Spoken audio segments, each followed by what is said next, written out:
Romanos capítulo 6, versículo 22. Tive um professor no seminário que dizia que o livro de Romanos, com apenas 16 pequenos capítulos, é o maior tratado de teologia de todos os tempos. Livros e mais livros, comentários e mais comentários têm sido feitos sobre o livro de Romanos. Martin Lloyd Jones, pastor da famosa igreja de Westminster, em Londres, pregou 16 anos, todos os dias de manhã, sobre Romanos.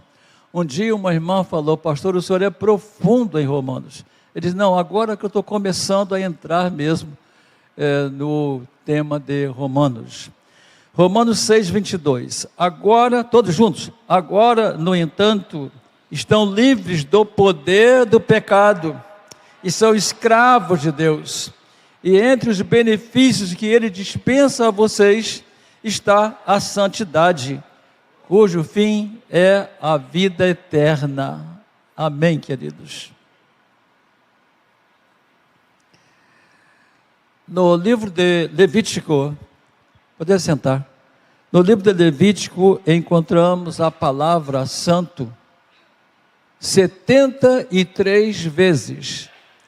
O livro de Levítico só tem 27 capítulos.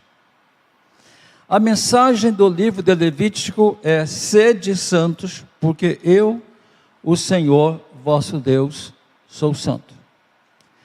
A mensagem de Levítico, em 3 palavras, é santidade ao Senhor. A mensagem de Levítico, em uma só palavra, é santidade. Antes éramos submissos ao pecado, eram escravos do pecado, subjugados pelo pecado, e o pecado mandava em nós, estávamos completamente submissos a ele. O crente integralmente submisso a Cristo mostra através do batismo que morreu e nasceu de novo. Morreu e nasceu de novo.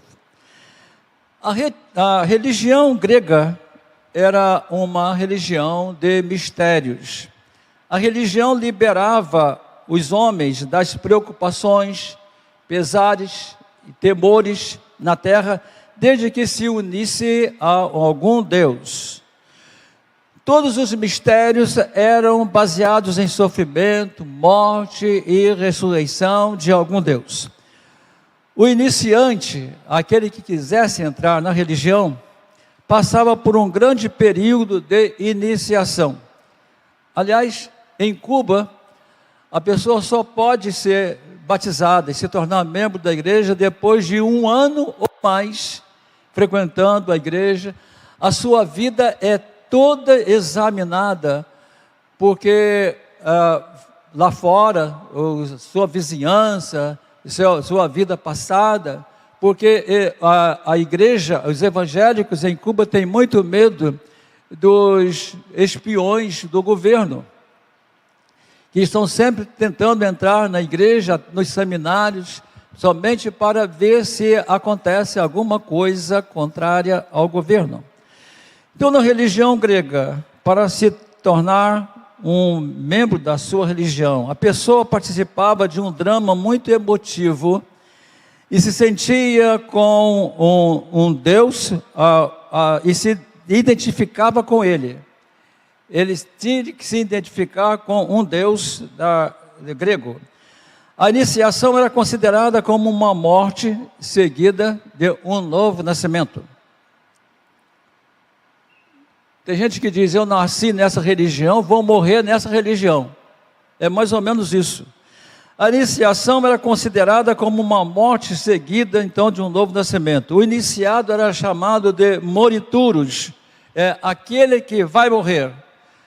Quando entrava na religião, era considerado um menino pequeno. A pessoa fazia uma oração: entra em meu espírito, minha mente e em minha vida toda, porque tu és como eu sou como tu. No judaísmo, para se tornar um judeu, o homem que entrava na religião judaica oferecia sacrifício, fazia circuncisão e se batizava.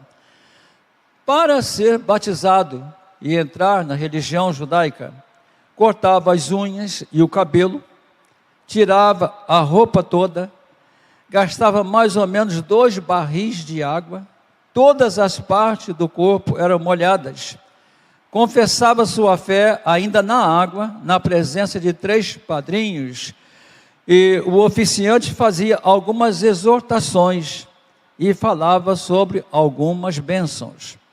Os judeus criam que o batismo significava completo nascimento. Era como um recém-nascido. Todos os pecados eram perdoados porque Deus não podia castigar pelos pecados cometidos antes de nascer. Os rabinos afirmavam que o filho nascido depois do batismo, mesmo que a pessoa tivesse 2, 3 filhos, o filho que nascesse depois da pessoa ser batizado era chamado de primogênito.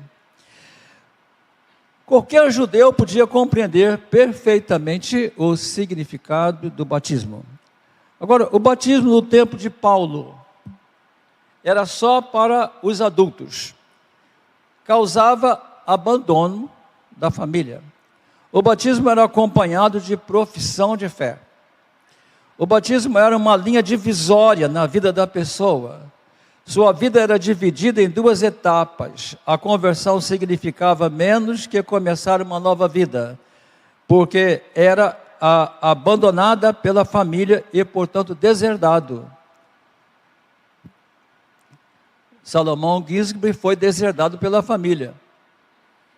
Ficou pobre de uma hora para outra. A sua família era proprietária de navios. Família muito rica. E ele então ficou completamente sem nada depois que aceitou Jesus.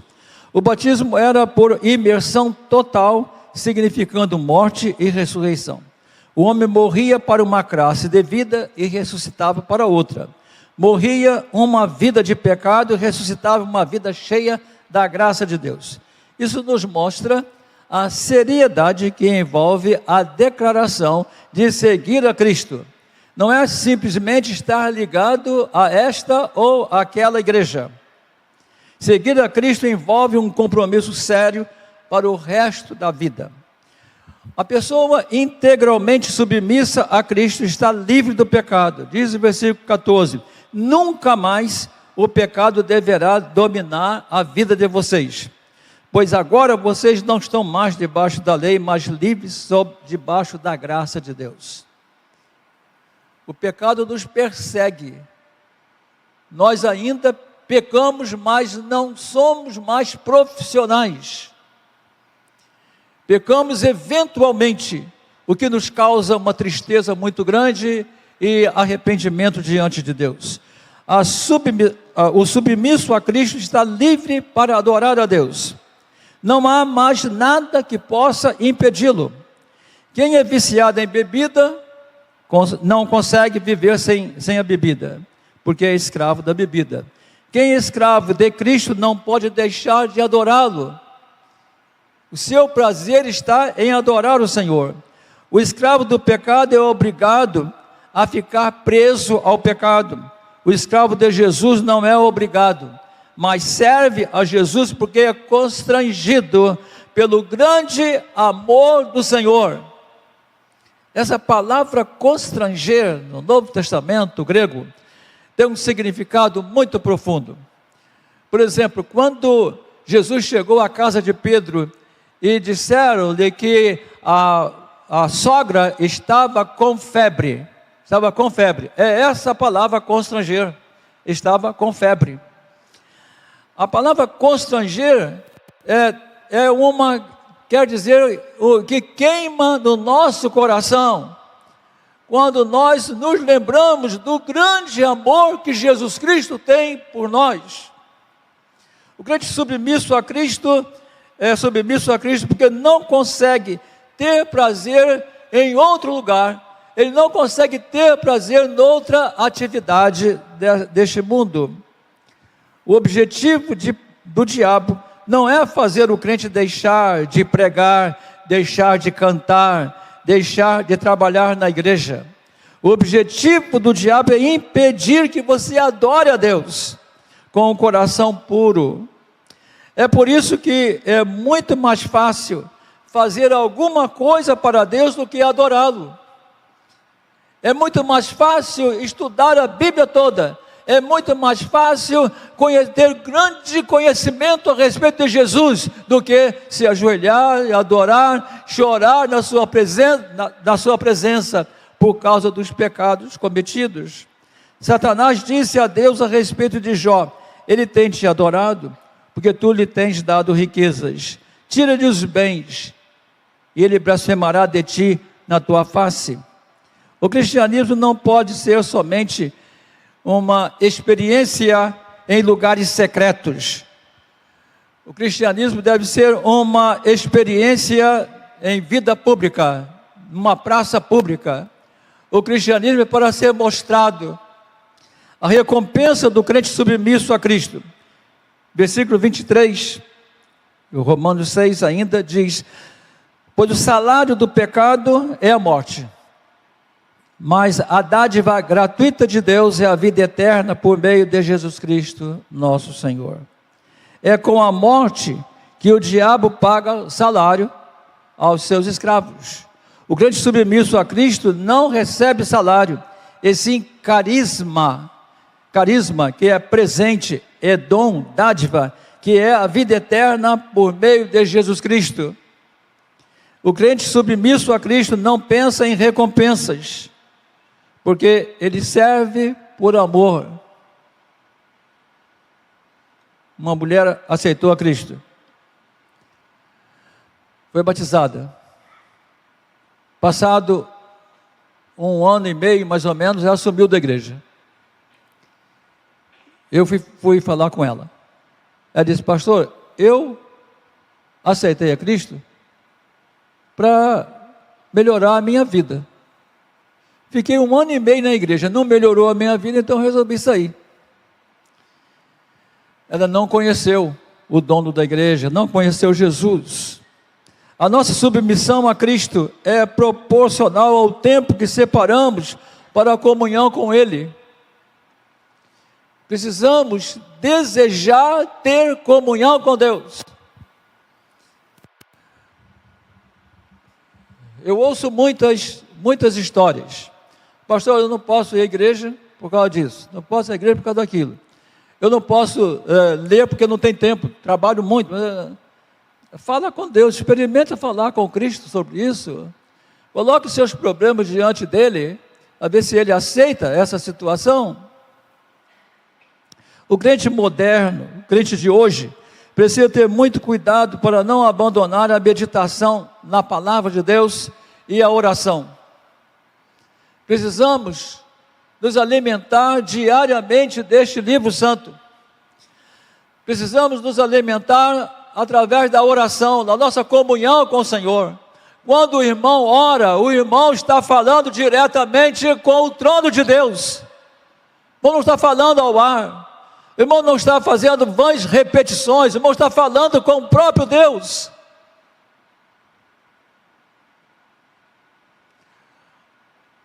Um dos livros de George Miller fala tantas coisas interessantes, e uma delas ontem eu li no blog de um colega. Ele estava viajando da Inglaterra para um outro lugar, que é onde ele tinha o compromisso de pregar. Viagem muito longa, de navio, e ele foi falar com o capitão. Olha, eu em 57 anos de pastor, eu nunca cheguei atrasado em lugar algum. E do jeito que nós estamos navegando, eu vou chegar atrasado. O capitão disse: eu não posso fazer nada, olha a neblina, não tem como andar mais depressa. Ele disse: o problema é a neblina? É. Então, vamos orar.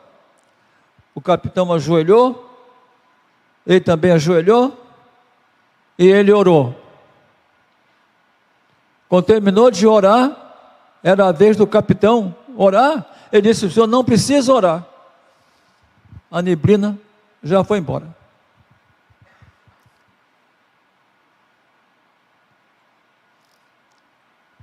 Precisamos aprender a orar. Deus nos fala muito quando lemos a palavra, mas fala muito mais quando meditamos na palavra. Você deve pertencer ao Senhor integralmente. Integralmente. De toda a alma, de todo o coração. A primeira igreja que eu pastoreei era na entrada de uma favela.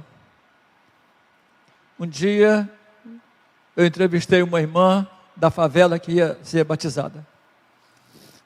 Falei com ela: a irmã pode falar para nós alguma coisa que Deus mudou na sua vida depois que aceitou Jesus?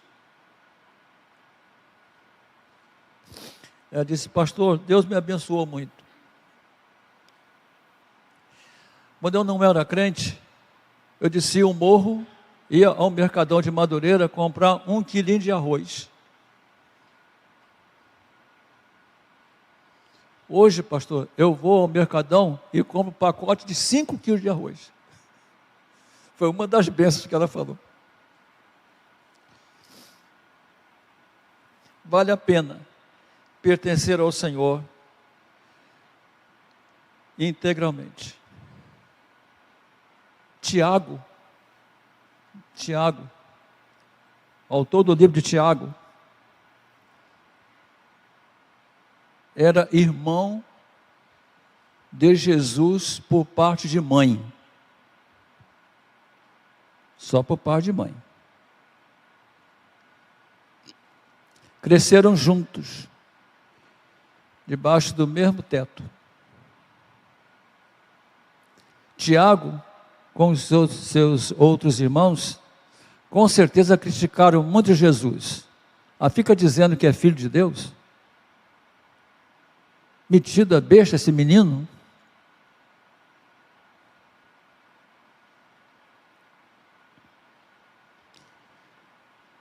Primeiros Coríntios capítulo 15, versículo 7, diz que Jesus, depois de ressuscitado, apareceu diante de Tiago, sozinho.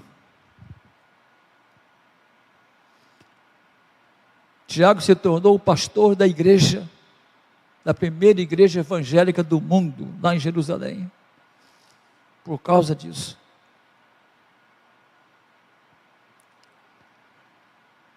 Tiago nunca disse: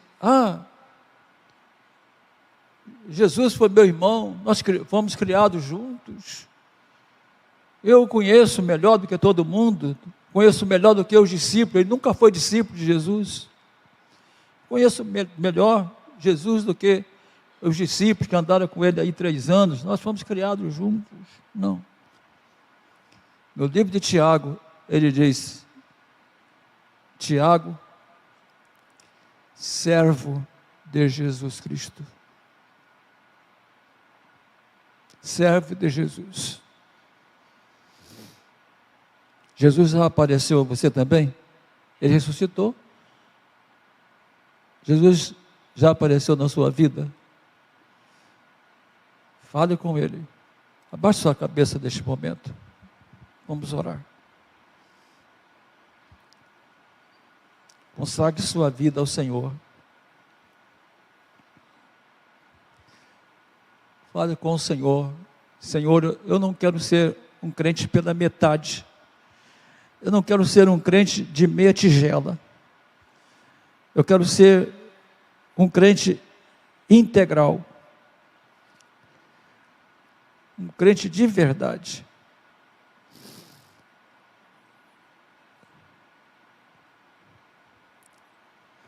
Abençoa-nos, ó Deus. Guarda-nos, ó Deus, de todo mal, principalmente do mal de não sermos teus servos sinceros. Fala, Senhor Deus, profundamente a cada coração aqui presente, a cada coração que está nos acompanhando pela internet. Pedimos, Senhor, em nome de Jesus. Em nome de Jesus. Amém. A nutricionista mandou que eu comprasse pão integral. Aí, vou ao mercado, está lá. Pão integral, 30%. Não é integral. Para ser integral tinha que ser 100%. Não podemos ser um crente integral 30%, 50%. Precisamos ser integral 100%. Exclusivo para o Senhor nosso Deus. Eu trabalhei numa empresa que tinha muitos representantes do Brasil todo. Tinha alguns representantes que representavam também outras empresas. Mas nós tínhamos alguns representantes que era integral da nossa empresa, trabalhava somente para a nossa empresa.